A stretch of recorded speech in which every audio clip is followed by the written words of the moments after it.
Hello, everyone. My name is KJ, and I am the host of Great Talk and Entertainment official channel. And today is my spoiler review for season 2 from Marvel Animation, X-Men 97, episode 5 spoiler review. So if you have not seen this show, please pause this. And before you go, could you hit the thumbs up button, aka the like button? That would help my YouTube channel out, and I truly appreciate that. Come back and let me know what you think in the comments below of episode 5 for season 2 of X-Men 97. Did you like it? Did you didn't like it? Did you love it? Did you hate it? I want to know in the comments below. So, I'll give you guys a chance. I'm going to give you guys a little skit that I have made for y'all, and I hope you enjoy this. And let me know what you think about those in the comments below as well. I would love to hear your feedback and opinions about it. So, this would be my warning to y'all that this is a spoiler review. So, I hope y'all enjoy this skit because after that, I'm going to a deep dive explaining scene by scene for episode 5 of season 2 of X-Men 97. So enjoy this skit. Let's watch this Avengers Doomsday trailer. Let's go. All right. Okay. Wait. Hold on. Pause. Sinbad. Did you see that? Did you see that? Captain America in this trailer has a beard and long hair, but check this out. You see that, Sinbad? His haircut, cleaned up, shaved beard, and then in that teaser trailer, he's holding a baby. What do you think about that, Sinbad?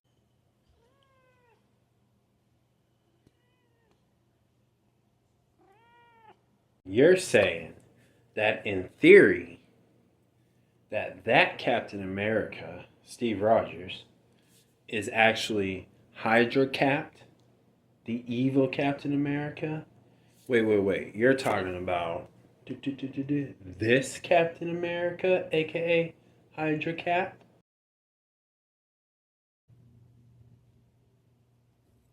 This episode starts off with Wolverine, Morph, Maverick, Lady Deathstrike, and Garrison Kane and Sabretooth.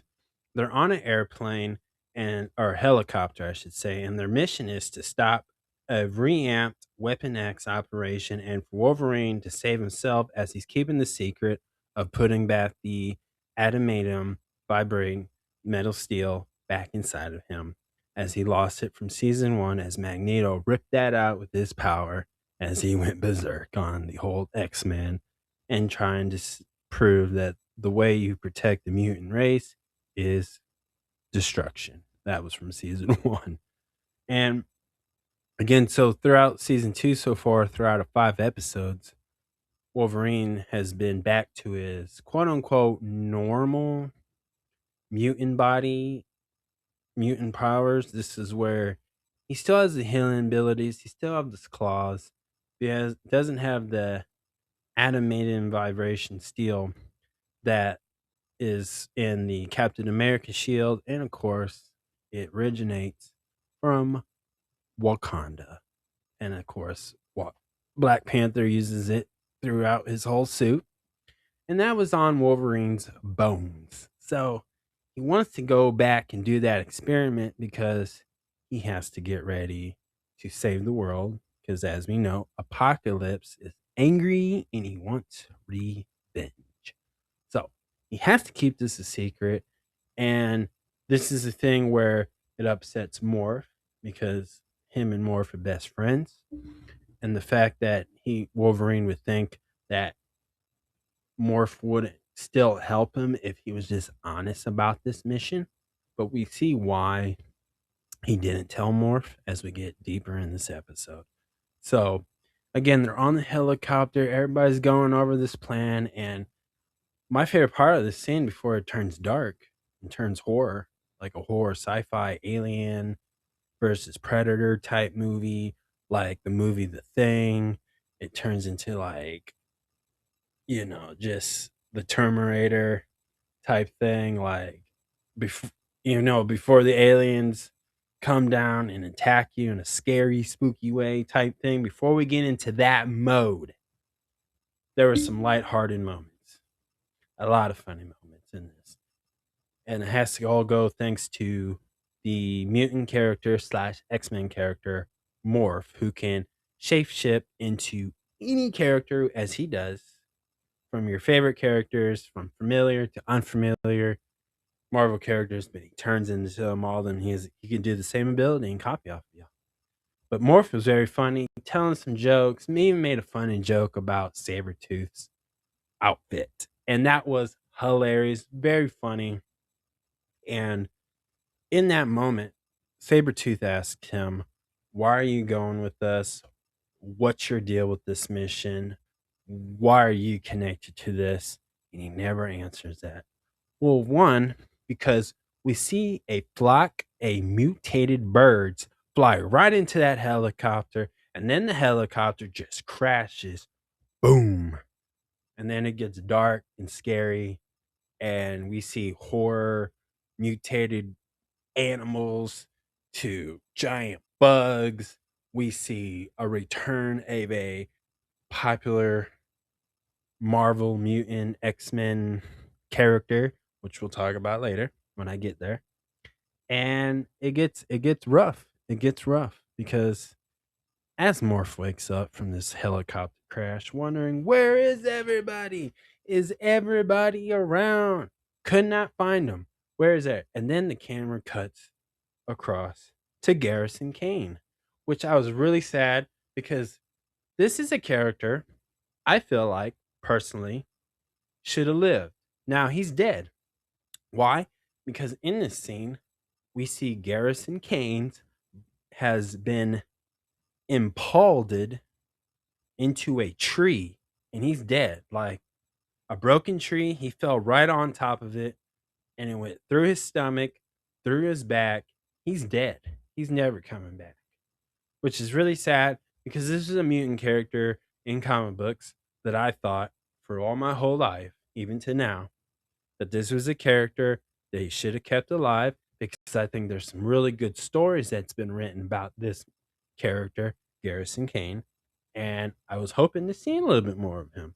But they killed him off. I understand that sometimes when you tell a story in Marvel, when they're all connected in the MCU in some type of way, some characters gotta be on the chopping block to have other Marvel characters show up and be seen and be loved and be excited to see whether on the Disney Plus shows or in the movie theaters. So I get it. I get it. For political reasons, I get it. But I was really sad. And but luckily other characters emerge from Sabretooth, Lady Deathstrike, and of course Maverick, and Wolverine has survived and they're getting ready and they're all, back together. And then they see a giant mutated bear. And first of all, they struggle to take down this bear. Even Wolverine, as they learn that Wolverine doesn't have the adamantium metal that's in his body on his bones, it's just his regular claw bones. And it was up to Sabretooth to snap the neck of the mutated bear. And of course, they asked, Sabretooth himself particularly asked, what happened to you? And of course, Wolverine in his tough man act, he dodged the question and said, "Hey, we don't have time. We gotta keep moving." And then they come across this abandoned lab slash building, and it looks like there's been a lot of failed experiments because we see a lot of dead bodies. But that also means too that there's been some successful experiments that are lurking in the dark in this lab, waiting to eat its prey. Because this is where it gets the sci fi horror, which I think I think Marvel should do horror movies from the beginning. I mean, Werewolf by Night is so good. Like, and Marvel Zombies, and now this. And if you want to even consider Doctor Strange Multiverse of Madness, that's directed by the one and only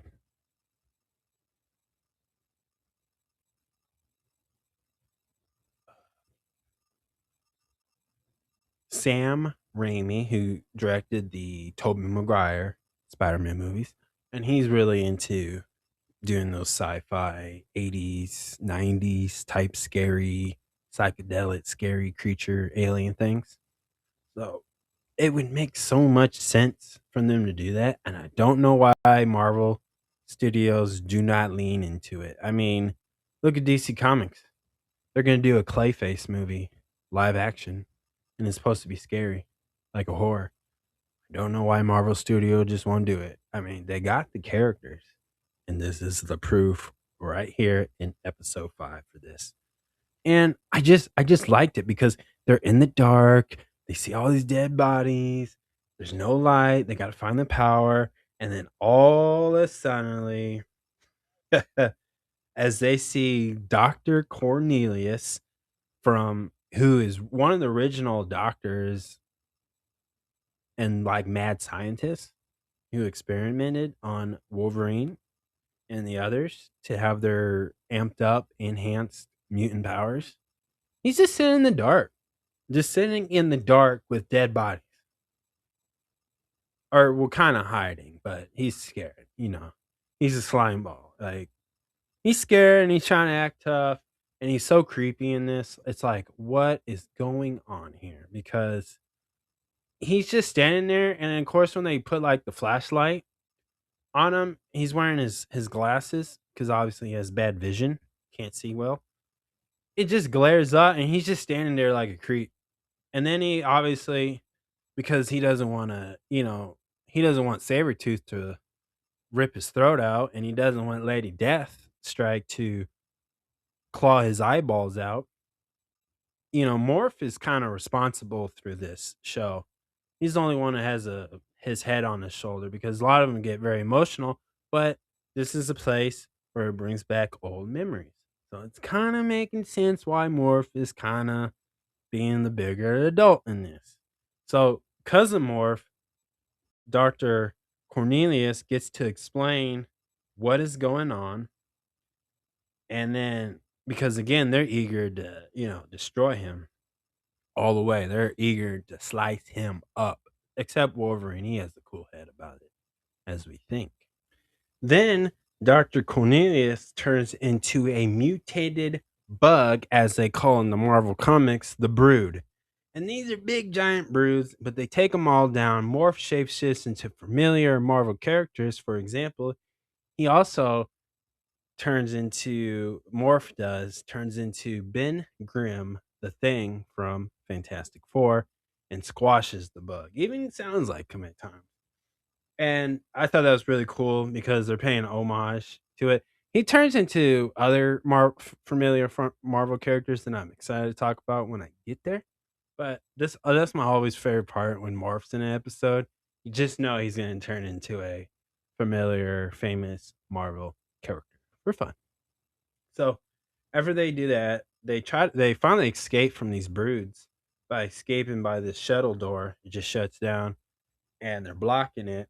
But then this is the problem is the crew between the crews things start getting intense and they start having trust issues because and it's building up because Lady Strike does not trust Morph as she brings up the fact that he never answers Sabretooth's question for why he is here. And throughout this episode, she refers Morph as Tomo, a shape shifting fox that is a or not fork layer, but folk tale, folklore, Japanese story. And Lady Deathstrike is obviously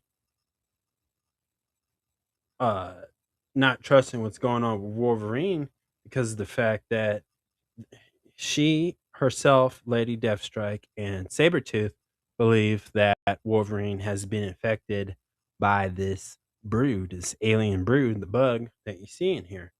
And which he is.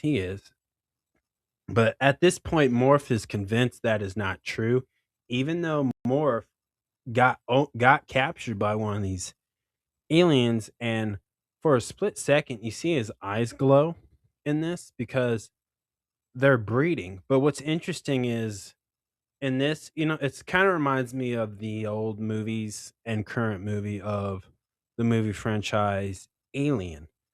The aliens that would, lay eggs inside of you, that's what they do, but they choose the strongest and worthy enough. So in this episode, Morph is obviously not the right choice for these alien creatures and stuff, which I thought that was very interesting because why would you not want to lay eggs into a mutant like that who can shapeshift? But they just decided not to. Unless in episode 6, it's all he's been infected the whole time. Who knows? But as of now, he was never infected. So it was pretty sad. But I thought he would. Just because again, he could shapeshift. He can look like Spider-Man. He could look like Iron Man, the Hulk, Captain America, Thanos. But he could look like anybody. But he doesn't do it. And so Morph and Lady Deathstrike are kind of like, you can trust me, you can trust Wolverine. And Lady Deathstrike says this quote where she says that a blind, loyal friend can get you killed. And I like this part because it's showing us that the between Morph and Sabretooth and Lady Deathstrike and Maverick, those three know Wolverine way before he was an X-Men, way before he met Charles Xavier.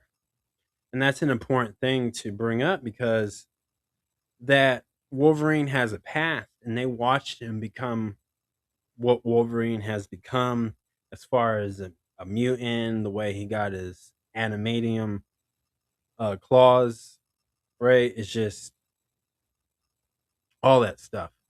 And so they see him in his darkest days, but Morph has seen him in his better days as he's became an X-Men.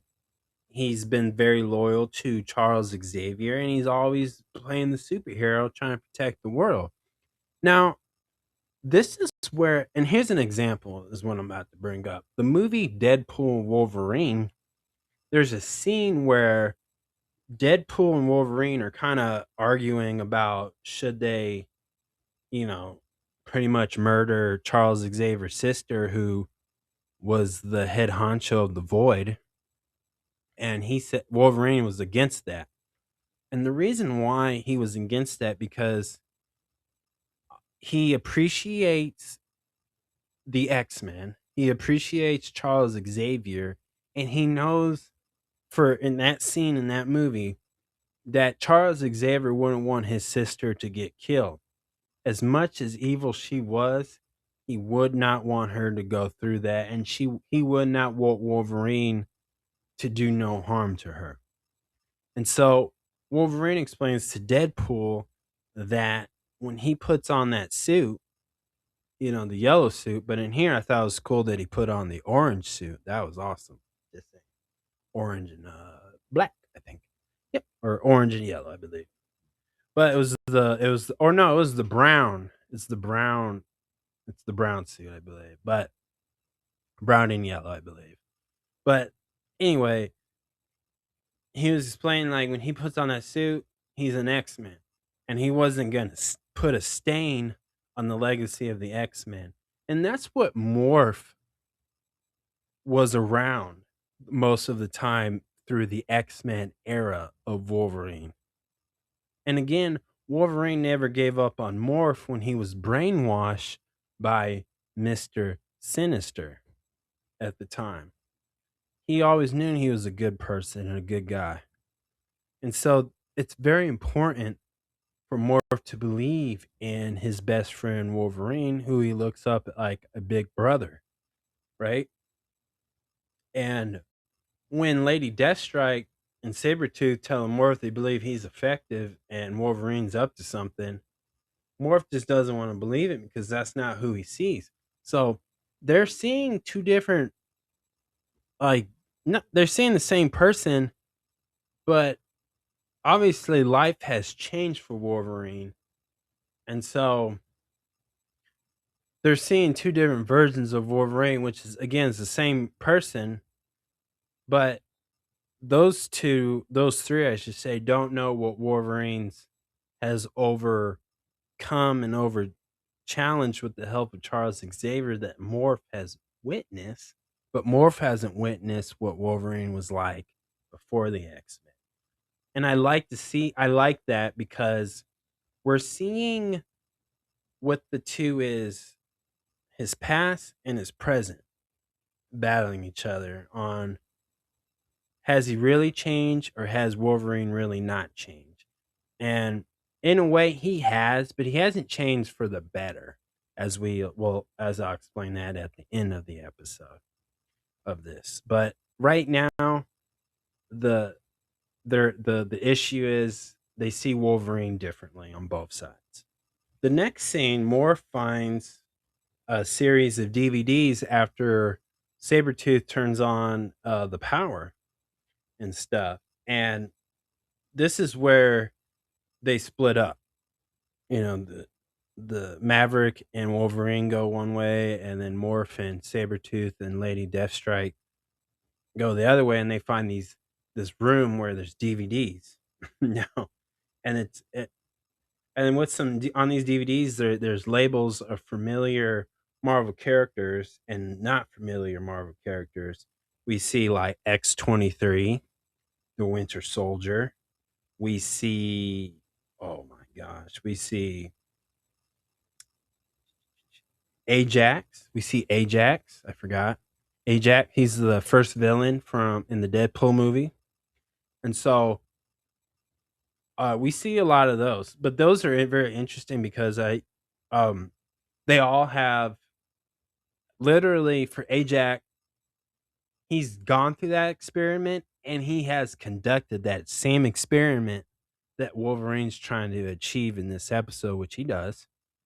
And so there's a lot of history that this is something that was dark days for X-23. And then obviously the Winter Soldier. This is like, I know Captain America is technically, well, he's technically not the first person to experiment the super soldier syndrome, but but for the sake of this, it's Captain America and then Bucky Barnes and Winter Soldier. Yes, because really, it's like the Red Skull. He tried it and he turned ugly. He turned red. Bald and red. Like what? But and he's from Germany too. But that doesn't, shout out to Germany. I love you. But yeah, it was just one of those weird things. But they all have their this the stuff, that experiment, put in that like antidote of chemicals inside their bodies. Some turn out great, like a true hero, like Captain America. Some turn to a villain, like the Red Skull, because it always goes back to, it's what's inside your heart, right? And everybody's gonna get affected by this thing differently. Look at John Walker. He didn't turn out great, but but in Thunderbolts, he's got redemption. So this is just pretty things, and they have all these on DVDs. You know, about people who have gone through that. So that thought was very interesting. And so that tells me too, like, we kind of see like Ajax has an origin story that could be shown in a future X-Men 97 season, whether this season, next season, whenever season. Like, that's a very interesting thing. So I like that. And the idea that X-23 it's mentioned in the X-Men 97 series indicates that there could be a possibility of seeing this character again, but in the X-Men 97 show. So I hope those things are true and stuff, but those are the things I hope. So Morph picks the DVD that has the Umo number 18, and you just see where they use those the broods, and uses their DNA and body organs, and to see how much it affects them, but it can go bad at times, and it turns them into it. And so it's not good using these broods, these alien species DNA, to enhance already mutated um mutants. Sometimes it's just bad to enhance it. And but that's one of the things that the government in the MCU, they want to enhance these mutants at times for their own personal use. So that's one thing that you have to see about that. And again, it's bad. But as they're doing that, the one of the broods starts sneaking up on them, and one of them grabs Morph. And like I said earlier, that I said that one of the broods did grab Morph. This is a scene where he does get grabbed, and I said like earlier that his eyes start glowing. But again, I said it's very interesting that these broods are very selective on who is the host to for them to lay their eggs. And I said that for a mutant like Morph, that's ability you would think an alien species would want. But I guess he was not worthy of it. But Wolverine is. So, and the reason why I think that too is maybe these broods are more intelligent than they look. They just look scary, right? But if you compare Morph and Wolverine, I think the brood, those flying bugs, choose Wolverine because of, I think his mutant powers are more top tier than Morph's and those alien creatures' brain minds. That's how they feel about it. I think that's how they're trying to explain it. Is that which one is more superior? It's like comparing apples to oranges, basically. And they chose Wolverine.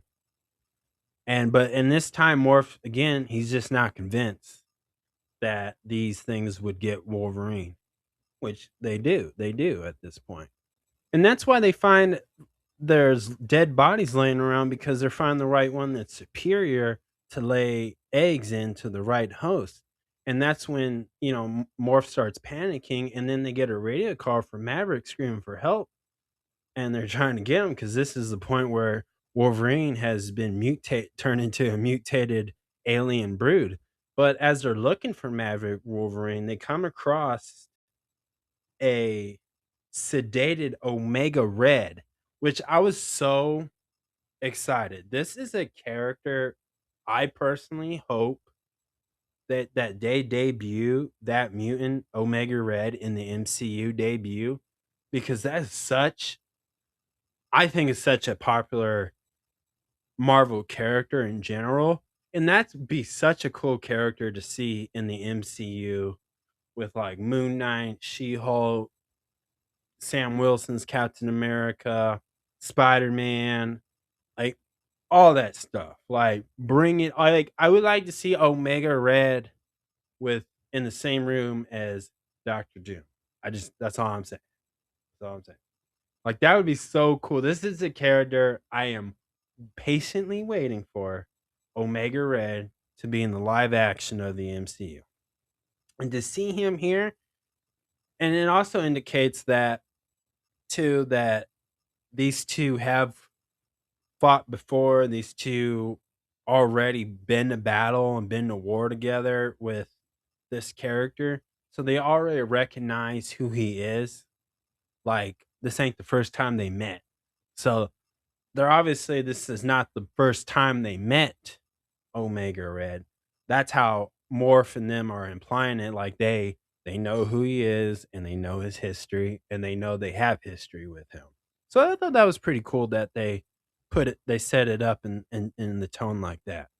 In this scene too, they realize that they're not in a they're not in the vehicle bay area. They're in the area where the adamantium vibration chamber, and this is where Wolverine wanted to be the whole time. But he turned into a mutant, and Maverick shouts out, "Game over!" And it's a reference to another alien film movie where there was a soldier screaming, "It's game over!" And then we see Maverick get murdered by this Wolverine. And it's a big battle, and it gets nasty. And after the cloud of smoke, this Wolverine is out of control. Like he's out for blood basically, and he's gonna get his revenge. And he's loose, and they're trying to talk him out. Sabretooth and Lady Deathstrike, they're ready to just end him. But Morph is like, we can't hurt Wolverine. We gotta protect him. We gotta protect Logan. Even though he's like laying the smackdown on everybody in this, because he already transferred in this brood. And this is a homage to the comic book story arc of Wolverine of the X-Men Uncanny series, which is a real one. That's a real good comic book. You definitely should check that out and read it if you guys can. And with them fighting is the result of breaking free of Omega Red.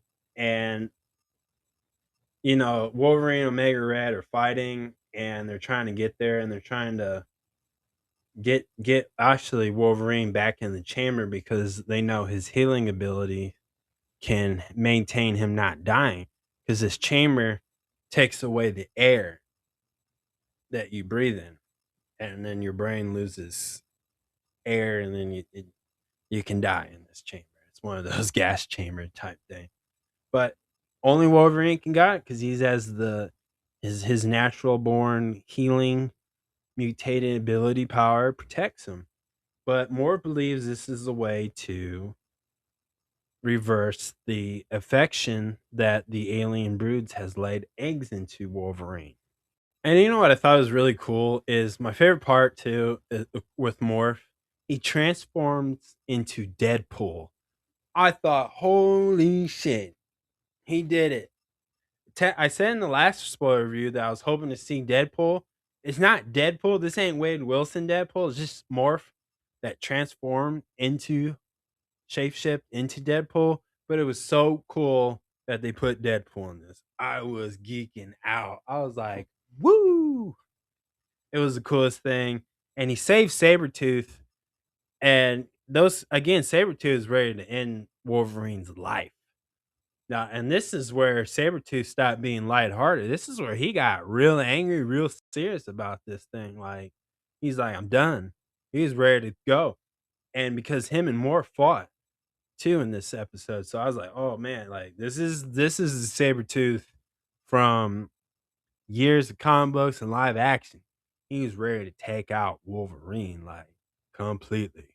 And after everybody realized that Wolverine secretly wanted to get his put in that chamber to get his abilities back uh with his abilities, so his claws are not regular bones no more, and have the adamantium inside his body again. It was a big risk because he might have not make it. But again, he has healing, but Morph was still willing to do that, and they finally got him. But it took a minute because again, the Sabretooth and Lady Deathstrike didn't want nothing. They were ready to leave this mention. So, and they can't do it because they're trying to stop Omega Red as Wolverine and him are still fighting.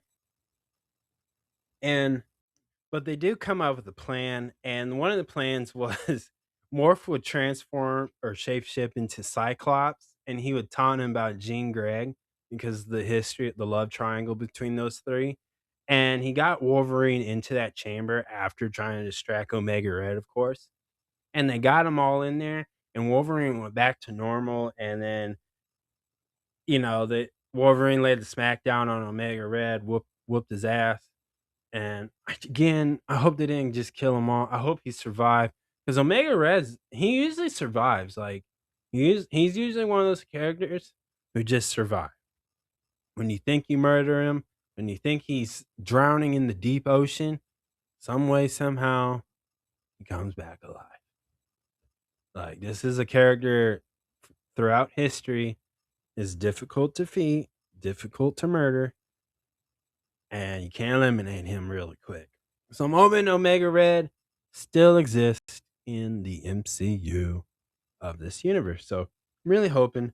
But as soon as they get back on the airplane or helicopter, I should say, Worf is disappointed that his own friend did that to him. But I also believe that Morph deep down inside understands why Wolverine kept it a secret. And I believe Morph still understands why Wolverine acts a certain way. Because he's just a guy that just doesn't open up. But maybe for Wolverine, throughout these years, he really depended on that ability that he had with that chemical, well, with that experiment.